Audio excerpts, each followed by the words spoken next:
5h, 6h, c'est pas trop tôt.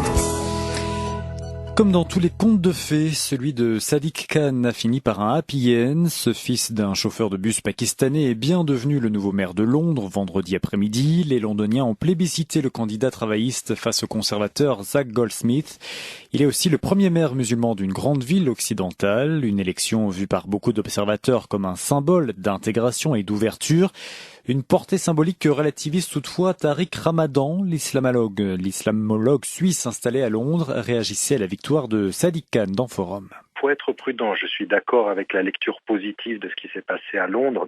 Il faut qu'on fasse attention aux symboles et pas qu'on réponde simplement à l'émotion. D'abord, Londres, c'est une ville tout à fait particulière. Elle ne répond pas toujours tout à fait à la structure et à la configuration urbaine des autres villes où vous avez quand même beaucoup de ségrégation. Vous en avez un peu à Londres, mais il y a beaucoup plus de proportionnellement à d'autres cités.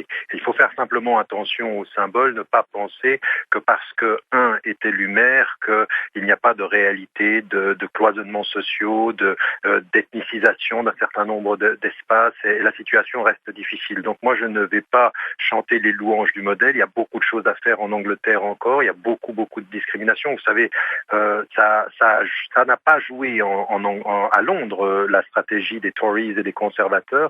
Mais il faut quand même savoir qu'il y a une écoute, que le UKIP a gagné beaucoup de terrain en Angleterre sur un discours qui est de stigmatisation et d'attaque sur la religion. Donc il faut qu'on soit prudent quand même. Cette campagne qui s'est focalisée très largement sur la question du communautarisme et du multiculturalisme, Tariq Ramadan, ça vous a surpris? C'est quelque chose qui vous a étonné en tant que londonien d'adoption?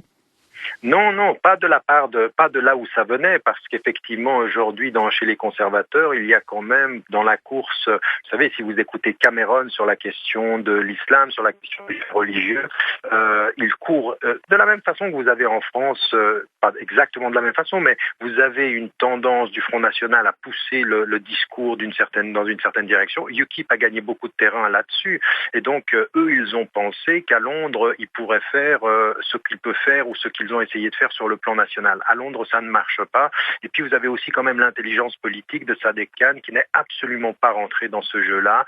Il ne s'est pas du tout positionné en tant que musulman. Il a répondu en tant que politique sur un projet politique et il refusait de tomber dans le piège. Ce qui est intéressant pour nous comme enseignement à tirer de cette expérience à Londres, c'est qu'à partir d'un certain moment, il va falloir qu'on dépasse les appartenances religieuses et dans nos sociétés pluralistes, qu'on se concentre sur les vraies politiques sociales. Ce qu'a eu l'intelligence de faire Sadiq Khan depuis le départ, sans entrer là-dessus, même quand on a voulu le faire tomber sur la question de l'antisémitisme par rapport au parti travailliste, il s'est totalement tout de suite distancé, il a pris des positions extrêmement claires pour rester sur le terrain politique. Et c'est ça, je pense aussi qu'il faut que nous tirions tous comme enseignement, que ce soit en France ou partout en Europe.